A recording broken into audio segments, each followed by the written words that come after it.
Welcome, dear listener, to another deep dive. Great to be here. Today we're embarking on, well, a truly fascinating journey into one of the greatest literary masterpieces of Chinese culture. hmm You might know it as Dream of the Red Chamber. Which is a very famous title. It is. Mm. But in its original and, I think, truly profound form, it's called The Story of the Stone. And this isn't just, a novel, it's an entire universe. Myth, philosophy, deeply human drama. It's captivated readers for centuries. Absolutely. And our source material today comes right from the very beginning. Excerpts from Kuxu. Which translates to The Record of the Passionate Monk, the origin of the story of the stone. So the origin story of the origin story, in a way. Exactly. Our mission today is to unpack this very first chapter. It acts as this sprawling, captivating prologue. It really is crucial, isn't it? It is. It sets up the whole story, the mythical origins, this really unique authorial voice, and it sprinkles in some pretty mind-bending philosophical concepts, foundational stuff. Definitely. And for those of you listening who might be less familiar with, say, classical Chinese literature or culture, this should give you a good handle on it. Yeah, think of it as a shortcut to understanding the rich tapestry that unfolds. Okay, let's unpack this. Let's do it. So what immediately jumps out from this opening is, well, the author's really unconventional approach. Right off the bat. They tell us the story is based on a dream fantasy, okay, and that they're going to hide the true story using the spiritual powers of this stone. Mm-hmm. And then they hit you with these character names, Zhen Xiyin and Jia Yukun, which apparently are puns themselves.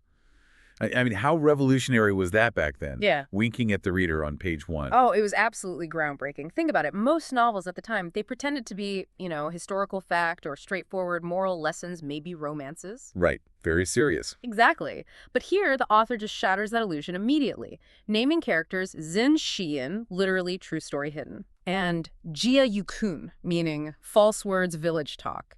It's not just wordplay. It's setting up a whole meta-narrative. So he's talking to the reader. Directly. He's basically saying, hey, don't just read the story, question what storytelling is. That kind of self-awareness, that direct address, virtually unheard of. It makes reading an intellectual game from the get-go. And then there's this incredibly humble, almost self-deprecating statement the author makes. Yeah. Reflecting on his own failure to achieve anything. Yeah. And saying how the women he knew, their conduct and understanding were all superior to his own. Mm-hmm. He says he wants to record their stories because it would be a pity to let them sink into oblivion just because he was unworthy. The stone feels so counterintuitive for such an epic novel. Mm-hmm. Is it genuine humility, do you think, or is it like a clever strategy? That's a great question. I think it's a brilliant blend of both. There's probably genuine feeling there, but it's also incredibly strategic positioning. Okay. How so? Well, in a time when the norm was these grand historical tales or really formulaic romances about scholars and beauties. The standard stuff. Right. The author explicitly says, no, I'm writing about females of the inner chambers, Gouget. And then he actually critiques the popular genres, dismisses historical romances as gossip, calls erotic novels filthy obscenities, and slams those boudoir romances for their dreary stereotypes, saying all the characters are basically the same. So he's really clearing the decks. Totally. It's like a modern author saying, forget those predictable blockbusters and reality shows. I'm telling you something real about complex people. It was a bold, almost revolutionary declaration, a new kind of story focused on women's domestic lives and inner worlds. So he's basically saying, look, my story, even if the writing's maybe not perfect in elegant verses, it's based on real life, what I actually saw and heard. Whom I spent half a lifetime studying with my own eyes and ears. Direct observation. Yeah. And he presents it as an antidote to boredom, offering mental refreshment, even a lesson to abandon vain and frivolous pursuits. That's quite a promise, especially coming from someone who just said they failed at everything. It is a big promise. And there's maybe a touch of irony there, right? Kind of mean. Well, the mental refreshment it offers often comes tangled up with some pretty profound sorrow, as we'll see. But it does set a high bar for authenticity. Okay. It positions the work as deeply meaningful, a genuine account of human experience entertaining, yes, but also morally instructive. A direct contrast to what he saw as the fake stuff out there. Okay, so that's the author setting this revolutionary stage for his story. Huh. But the novel itself, it doesn't start with him, or even in the human world, does it? Not at all. It throws us straight into this vast, almost dizzying cosmic backdrop. way before any human characters show up. Right. It opens with the goddess Nuwa, ancient times, repairing a hole in the sky. A huge figure in Chinese mythology, creator of humanity, mender of the heavens. And she melts down rock, makes 36,501 building blocks. But crucially, she uses exactly 36,500. Leaving a single odd block unused at Green Sickness Peak. This one leftover stone. But because a goddess touched it, it gained magic powers. It could move, change size. Yeah, and this idea of a rejected yet divinely touched stone is just fascinating. It immediately hits themes of longing, destiny, unfulfilled potential. And it fuels things, right? Yes. The text says it felt shame and resentment because it was rejected as unworthy. It spent its days in sorrow and lamentation. Wow, an emotional rock. Exactly. It endows the whole story with this deep cosmic significance right away. It's not just a prop. It's a character with feelings from the very start. So this sad, rejected stone is just hanging out at Green Sickness Peak. How does this story bring in the spiritual guides? Well, one day, the grieving stone sees a monk and a Taoist approaching, described as, remarkable for certain eccentricities. Okay. The monk picks up the stone, which conveniently shrinks itself down to the size of a fan pendant. Andy. Very. And he tells it basically, you've got magic, but you're not really special yet. We need to cut some words onto you. Oh. Right. Needs marking. And then he says, it'll be taken on a trip to well, listen to this description. A brilliant, successful, poetical, cultivated, aristocratic, elegant, delectable, luxurious, opulent locality. That's quite a mouthful. Isn't it? It's obviously a poetic, idealized description of the human world, worldly splendor, temptation, the whole deal. But it immediately brings in these Buddhist and Taoist elements. The monk and the Taoist, key figures. Hugely influential traditions in China, often shown as these wise, otherworldly beings, sometimes in disguise, setting events in motion. And that idea that something needs inscription to have purpose, raises philosophical questions, is worth inherent, or is it given through experience? Interesting. Okay, so millennia pass. A long time. And a Taoist called Vanitas, or Kong Kong Taoist, which you said means empty Taoist. Yeah, Vanitas points directly to the Buddhist idea of emptiness, Kong, foundational to the novel. He finds the stone, reads the inscription, which explains his whole journey. From lifeless block, unworthy to fix the sky, magically transformed, taken by the monk and Taoist into the world of mortals. And that world of mortals is Honkin, red dust. It evokes this bustling, illusory human realm, desires, attachments, suffering. It's all seen as kind of an illusion in these philosophies. And the stone has a poem on its back. A quatrain, yeah. Sums it up. Found unfit to repair the azure sky. Long years a foolish mortal man was I. My life in both worlds on this stone is writ. Pray who will copy out and publish it? It wants its story told. Desperately. It's a plea for recognition, for understanding. Okay, so this cosmic story starts to connect to the human world through Zen Xian's dream. He hears that monk and Taoist again. Right, but this time it's a huge revelation, sets up the whole human drama. They're talking about lovesick souls awaiting incarnation, and the monk reveals the stone's past life, you could say. Exactly. It was the divine luminescent stone in waiting. And eons ago, it watered this beautiful crimson pearl flower, Jiangzu Xiangsen, by the magic river. Watering a flower. With sweet dew. And because of this, the flower gained cosmic essences, transformed into a fairy girl. Okay. And this is the absolute core of the novel's central romance, this karmic bond.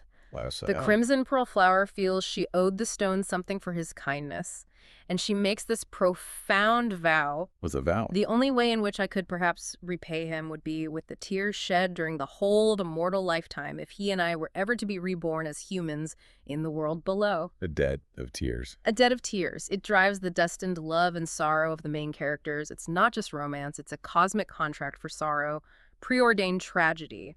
It completely reframes love and suffering. Wow. That's heavy. Really is. So the monk and Taoist plan to slip the stone in with these amorous young souls going to the mortal world. They even mention half of them are already born. It's all very preordained, isn't it? Precisely. Fate is a massive player here. It's this cosmic framework ensuring nothing is random. Everything's connected by karma, destiny. The characters aren't just living, they're fulfilling a cosmic blueprint. Okay, back in the dream. Xian gets given this beautiful magic jade, Tong Ling Bao Yu. Inscribed with that name. And he sees an archway, the land of illusion. And this couplet. Truth becomes fiction when the fiction's true. Real becomes not real where the unreal's real. This feels like the philosophical heart of it all. Arguably the most famous lines from the entire novel. It sums up that deep philosophical underpinning, challenges our whole perception of reality. Like, what's real anyway? Exactly. It echoes those Buddhist and Taoist ideas that the lines we draw between real, unreal, truth, fiction, they're ultimately illusions. Transient, it tells you. Question everything. And the jade itself. Often seen as symbolizing the stone's consciousness, its journey into the human world, a link back to its supernatural origin. It's the core philosophy made tangible. Okay, so Xian wakes up, a bit groggy, dream half forgotten, sees his little daughter, Yinglian, she's 2. Cute scene. Yeah, very domestic. But then, the same monk and Taoist show up, in real life, at his door. At the cosmic breaking into the mundane. And the monk is weeping, tells him Yinglian is ill-fated, destined to bring misfortune on her parents. Heavy stuff to hear about your kid. Totally. And they chant this cryptic verse. Beware the high feast of the 15th day, when all in smoke and fire shall pass away. Dramatic foreshadowing right there. Immediate, potent foreshadowing sets up the tangible tragedy for the Zen family. That 15th day is the Lantern Festival, usually joyous, right? Yeah, lantern celebrations. But here it marks their downfall. And the fact these figures appear in real life underscores their role as harbingers of fate. They're actively intervening, or at least warning. No human life is separate from the grand scheme. Soon after, Xian meets this poor scholar, Jie Yukuna, lodging next door at the Bottle Gourd Temple. Xian's a kind guy, helps him out. Money, clothes, so Yukun can go take the big exams in the capital. The path to success back then. A huge deal, the triennial examinations. The Yukon just leaves abruptly. Doesn't even say goodbye, just sends a dismissive message. That sets up a contrast, doesn't it? A sharp contrast. It establishes 2 different human archetypes right away. Xian, gentle, benevolent, maybe a bit naive. Yukon, ambitious, pragmatic, kind of ungrateful. Yeah. Yukon represents worldly ambition, lacks that deep connection or gratitude. He's a foil. Their paths will diverge dramatically, showing different ways to navigate the red dust. Okay, so time jumps. It's the Lantern Festival. Just like the prophecy. Disaster. Here it comes. Xian's servant, whose name is actually Calamity. The irony, or maybe symbolism. Right. He loses Yingling in the crowds. Gone. Devastating. And then it gets worse. A fire starts at that temple next door, Bottle Gourd Temple. Spreads. Burns down the whole street. The Zens are homeless. It's just this cascade of misfortune. Almost too perfect, tragically speaking. It really is. Perfectly fulfills the prophecy. Underscores how fragile fortune is, even for a seemingly happy family. And yeah, that servant's name adds another layer. Shows how quickly worldly prosperity can just vanish. Poof. So Xian and his wife go live with his father-in-law, Feng Su. But he turns out to be dishonest, takes advantage, gives them basically nothing. Kicking them when they're down. Pretty much. Poverty, illness follows. Then Xian runs into that limping Taoist again. Ah, the messenger returns. And the Taoist is chanting this poem, the One Done Song, Each No Gate. This feels like a really pivotal moment. Absolutely pivotal. It's basically a philosophical sermon set to verse, all about the futility of worldly attachments, ambition, wealth, family. It all passes. One is done, and done is one. Exactly. That clever play on Eikchino, Goodwon, and Lingyo, finished Floodun, it hammers home that all gains eventually end. Straight out of Buddhist and Taoist thought, suffering comes from clinging to desire, to illusion. It's a moment of profound revelation. And Xian gets it right. The text says he's quick-witted, has this innate wisdom, Sui. Past life wisdom, perhaps. He instantly grasps the meaning. And he doesn't just get it, he adds his own commentary. Talks about fortunes rising and falling, courtiers one day, tramps the next. Who yesterday her lord's bones laid in clay, on silken bridal bed shall lie today. Stark, ironic transformations. Yeah. And concludes, each in the end must call a strange land home. He really articulates the whole philosophy. He does. It shows his inherent spiritual depth, transcending his own awful luck. His commentary isn't just summary. It's this vivid illustration of impermanence, something he's just lived through. It's his enlightenment moment. He sees the illusion. And then what he does next is just... wow, it's dramatic. He just says, let's go. Snatches the Taoist satchel, walks off with him, never goes home, becomes a monk. Just like that. It's his ultimate act of renunciation, a complete acceptance of the truth he just grasped from the song. His journey mirrors the Stones, in a way. Absolutely. From attachment to the world through suffering to liberation from its illusions. It vividly sets the stage for the novel's big themes: transience, fate, and the possibility of escaping the red dust, though often at great personal cost. Okay, so looking back at this incredible opening chapter, It really does so much, doesn't it? Brilliantly weaving cosmic myth, deep philosophy, and very real, very painful human experience. yeah, it lays the foundation. Fate, illusion versus reality, the impermanence of everything we cling to. All seen through one man's dramatic fall and awakening. And that unique voice part memoir, part fantasy, plus the focus on women's inner lives. It signals right away this isn't your average story. No, it was revolutionary for its time, daring to be different, authentic. And perhaps most profound. That central karmic debt of tears. Right. It drives everything that follows, every relationship, every conflict, makes every joy, every sorrow feel cosmically significant. It's why the loves and losses in this book resonate with such universal power, I think. What an incredible beginning to a literary journey. This deep dive into the origin of the story of the stone. Wow. It offers so many layers to ponder. It really does. So what does this all mean for you, listening? Here's maybe a provocative thought to leave you with. Okay. How does that central couplet, truth becomes fiction when the fiction's true? Real becomes not real where the unreal's real.